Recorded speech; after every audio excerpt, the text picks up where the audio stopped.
There is a video that was recently uploaded by Lane, and this I like Wayne, no problem with Wayne, but he had recently uploaded a video on his channel by Dr. James White. It was something I'm pretty sure it had to do with, or was taken when he was out here in Southern California, not too far from me, this last weekend, dealing with apologetics.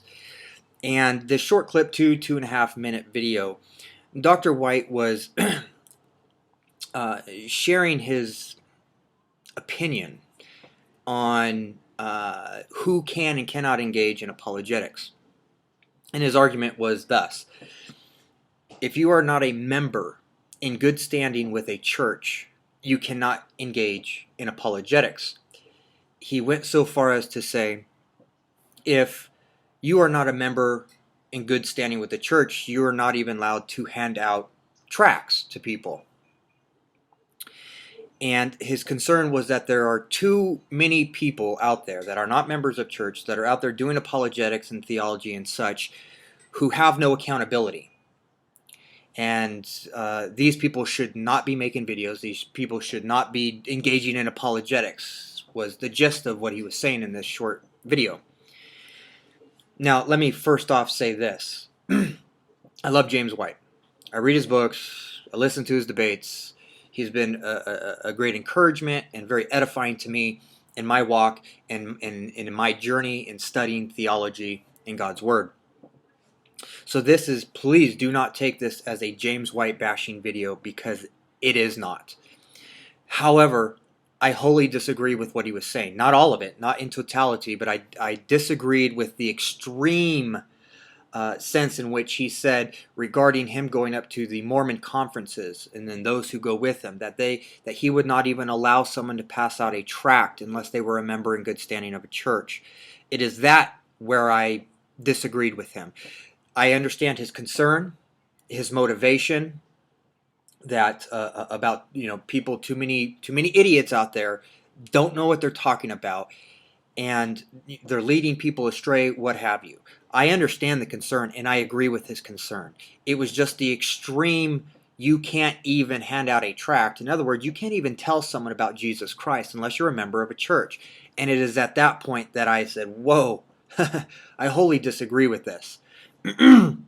And sadly, and I love all you guys, my subs, my Facebook friends, but I was a bit saddened that so many people were posting this video on their Facebook page and giving it hearty approval. For the most part, I approved with what he said, but I was still a little discouraged about it, because I just found it so extreme in what he was saying. Now, let me give you a little bit of background about myself, okay? I am not currently a member of a church. I have not been a member of a church for about 8 years. I was a member, before I was a Calvinist, I was a member of a non-denominational charismatic evangelical church for, I think it was about 7 years. And by God's grace, I became a Calvinist. I came to know the true gospel of Jesus Christ. And so at that point I said, okay, well, it's time to move on. It's time to find another church that lines up with what I believe the scriptures to be saying. And I searched for, I would say there was about a year period from the time I left that church. There was about a year period where I was visiting various churches, Presbyterian, URC, CRC, and so forth. I'm sick, by the way, so please bear with me. And finally, after about a year, I found a church that I enjoyed. It was a URC, and I enjoyed the church. The people there were fantastic. They loved apologetics. They loved theology. They loved God, and they were great people. And the pastor, I thought, gave good messages. I believe he was accurate to the scriptures. And so I enjoyed the church. Well, come to find out, because I'm not a Paedo-Baptist, I could not be a member there. That is one of the requirements. You have to be a member there. You have to be a Paedo-Baptist in order to be a member. Well, at this time I was a little discouraged because I didn't know where else to go. I had visited many churches, and I didn't know where else to go.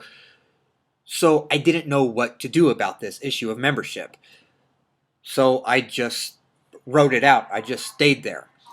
And mind you, I was a faithful attendee.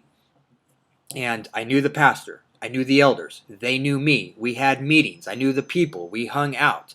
So it was not as though I was some kind of lone ranger flying under the radar or anything like that. It was just, I'm a Baptist. I can't be a member. And anyways, what ended up happening after about 4 years of people, of all of them handing me Paedo-Baptist literature and books and tapes and all this stuff, the pastor after 4 years set up a meeting with me and he said, Chris, have you come to terms with the issue of baptism?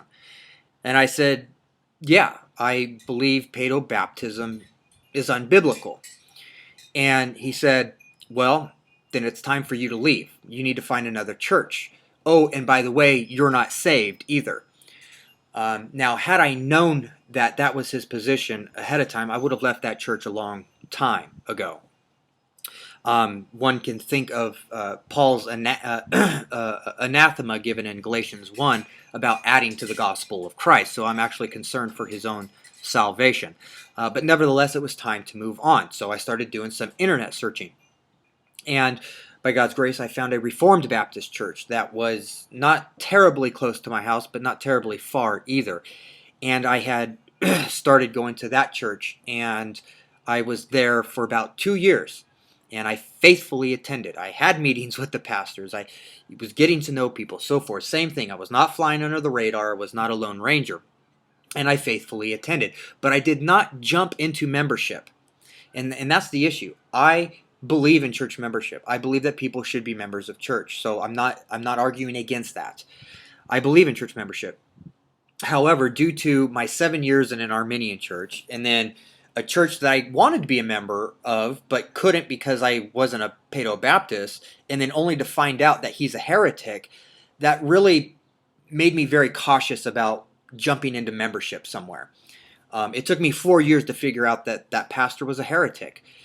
And so I was leery. I didn't want to jump into membership. So I was at this church, Reformed Baptist Church, for about 2 years. I did, after about a year or so, I did start going through the process of membership. I started, you have to read this, you have to read that, you have to know, our statement of faith, the confessions, the church policies, and the process. I began it, but I'm not going to go into the details because it's really not relevant to this video. But it kind of got derailed and sidetracked. It was no big deal, but but it kind of got derailed. And so I never did complete the process of membership. Well, in the Lord's providence, just about 3 or 4, actually it's been about 5 weeks ago, I'd say, someone befriended me on Facebook, and they said, hey, we live in the same area. I need an electrician, because I'm an electrician. I need an electrician, and oh, by the way, I notice you know Dr. Bob. I was a member of Dr. Bob's church for X amount of years when he was here in Southern California. So we had things in common. And so, a long story short, I should make a video on that because the providence of God was amazing there. But long story short, I ended up moving in with these people. The guy that befriended me on Facebook, I ended up moving in with them. They're now my roommates. And right after moving in with them, they had told me about a Calvinist church. And my roommates are Calvinists as well, obviously. But they had told me about a Calvinist church that was nearby that I was unaware of. I did not know existed. So 2 weeks ago, I said, I'm going to visit this church and see if maybe this could be my home. Now, mind you, there was nothing, I had no problems with the Reformed Baptist church that I was at. There was nothing going on there. There was nothing out of place or odd. I just wanted something that was close to home because I do believe in membership. I do believe getting involved in your church. All the things that come along with church membership. But when the church is somewhat far, it kind of puts a damper on those types of things. So I really wanted something closer. So I thought, man, this might be a great opportunity to get a good church that's close to me. So for the last 2 weeks, I've been visiting this other church, and I have thoroughly enjoyed it the last couple of weeks. Now, all of this to say is, I haven't become a member somewhere for quite a long time, not because 5 Point Baptist is being rebellious, not because I'm opposed to membership, not because 5 Point Baptist doesn't want authority figures. Nothing to do with that. It was just the circumstances, as I just explained. It was just how things were working out. And so, Lord willing, that maybe I will become a member of this church, but it's going to be a process. I am not going to jump into it because I take membership very seriously. I don't believe in church hopping just for whatever reason, and or for stupid reasons. So I take it seriously, and it's going to be a process before I can determine whether or not this is going to be my home church. Now, the point of explaining all this is to say that according to Dr. White, over the last 8 years, just because of circumstances, not because of a rebellious attitude by me, but just because of the circumstances, for the last 8 years, I wasn't even allowed to talk about Christ with people. So much so, I couldn't even hand someone a tract for the last 8 years because I'm not a member of a church. Now, I find that very, very extreme, and I find it to be an error. So that's my problem I have with what James White said. I agreed with a vast majority of what he said. His concerns were real, genuine, good concerns, and I believe his motives absolutely proper. But I thought he was extreme in what he said. Now, think about this also. I understand that Facebook and YouTube are not churches by no stretch of the imagination. However, there is a community of believers. I have 250, 30, 50 friends on Facebook, most of which are believers. And there's a community there. YouTube, I have almost 600 subscribers. Granted, half of them are probably full-blown heretics, but there's a community of believers there. And my point of this is that there is accountability when doing apologetics on these venues. There is. When we have this community, see, I think what White was trying to say is that if you're not a member, there is no accountability, and that's where I disagree. I don't believe that. I believe there is still accountability. Now let me give you a couple examples. A while back, maybe it's been about a year now, there was an individual, a subscriber of mine, who had made a video that was inappropriate, and I sent him a PM and I said, dude, I say this in love. I'm not knocking you, but I find your video inappropriate and I think you should remove it. What did he do? He removed it. He sent back a PM and said, Chris, you're absolutely right. That wasn't appropriate and I shouldn't have done that. And he removed the video. That's accountability. Another example. Again, this was a while back. I had made a video against someone where I unwittingly misrepresented what they believe and teach. And Rich, my good brother Rich, BlogRich55, brought it to my attention. He sent me a PM, said, Chris, what you said in this video is not accurate. You misrepresented what his position is. I looked into it. I double-checked. I didn't take his word for it. I double-checked, and lo and behold, Rich was right. I did misrepresent the person's video. So what did I do? I removed the video. The point is, there is accountability here.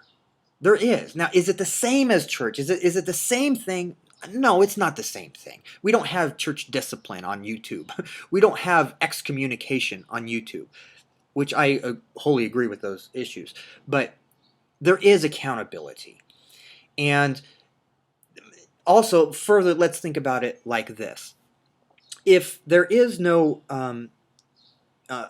if there's, I'm sick, so my mind is a little foggy right now. Think about it like this. What does precisely, with this, I believe in church membership, but in this context, what does church membership actually do with regards to accountability in these matters, like doing apologetics? Think about this. If someone is truly saved and is a lover of the truth, a lover of God, if brothers and sisters come to them, maybe not elders, maybe not a pastor, but if brothers and sisters come to them and say, hey, you're in error here, whether it's a moral or doctrinal error, you're in error here, and you need to remedy this. If they're truly of God, they will heed the admonitions and exhortations of their fellow brothers and sisters in the Lord. But on the flip side, if someone is erring, and their brothers and sisters come to them, they're going to reject the admonitions and exhortation to repentance. But how does church membership change that? I mean, let's just think about this. Let's just be reasonable here. What does signing your name on the dotted line, how does that change anything?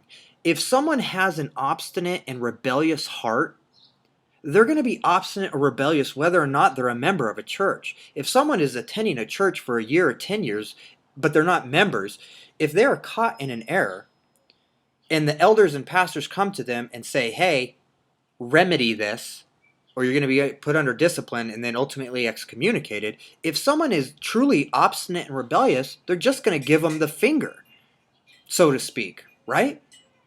How does them signing on the dotted line or having their name on the books change a rebellious heart? It doesn't.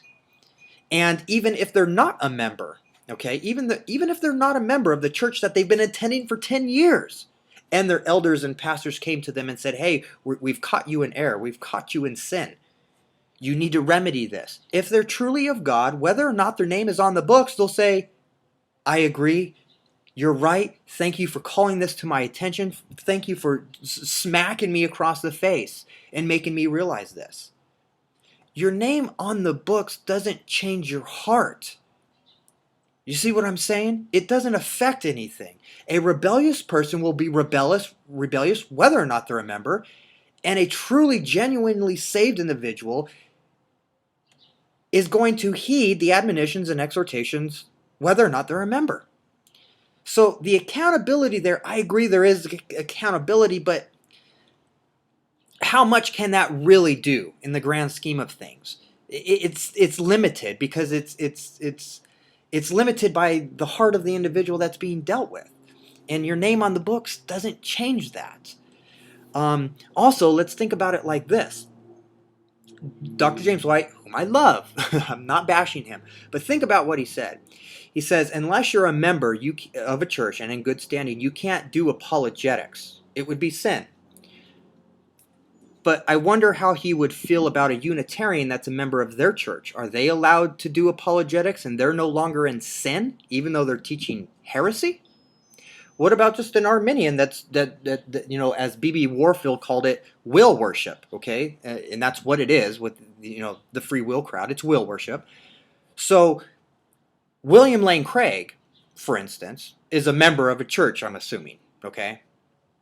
He's a member of a church somewhere. So according to James White, just the fact that William Lane Craig is a member gives him a free pass to promote heresies like Molinism, free willism. Is that what James White is saying? Just having your name on the books gives you a pass to do heretical apologetics? Now, I don't think that's what James White is saying, but that's the implication of what he's saying. That's the logical, necessary conclusion of what James White is saying. As long as your name is on the books, you can do apologetics. Well, to me, I think people who are heretics shouldn't do apologetics, not people who aren't members of churches. That's where I would draw the line. Heretics shouldn't be doing apologetics. Wayne should not be doing apologetics. He should not be making videos. Kirk should not be making videos. Monty should not be making videos. Right? That's how I see it. So, all of this to say, well, again, just as a quick example, let's think of Monty and Kirk for real quick as an example. I don't know whether or not these people are members at churches. I'm pretty sure Kirk isn't. Monty, I don't know. But let's just, for the sake of argument, let's say they are both members of a church. Do you honestly think if their pastors came along and said, hey, Monty, we happen to stumble upon some of your videos, and we notice you are lying and misrepresenting people. You need to remove the videos or you're going to be put under church discipline. How do you think Monty would respond? I can't say dogmatically. I don't know the man's heart. But based upon what I've seen from this man, do you honestly think he'd be like, oh man, you guys are right. I've had 500, 1,000 people on YouTube tell me I'm a heretic and that I'm lying and I'm, on my way to hell because I'm a liar.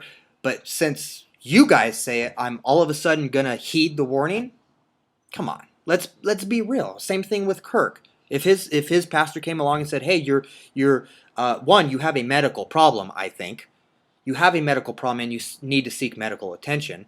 But also, on a doctrinal theological level, your legalism is an issue and we need to deal with that. Do you think he'd just all of a sudden go, you're right, after all of these videos and all of these things people have been bringing to my attention for I don't know how long, and I ignored all of it, I'm all of a sudden going to listen to you just because my name is on the dotted line? A rebellious heart's going to be rebellious regardless. So anyways, that's my position. I'm open to ideas. I'm open to your thoughts. Please leave comments. Tell me what you think, how you feel about this issue. Let me know. These are just my thoughts. And again, this is not an attack on James White. I just feel that this went too far, what he said. That's how I feel about it. I believe he went too far. So please leave comments. Let's dialogue about this. Let's discuss this. Let's iron sharpens iron. All right, guys. Lord bless.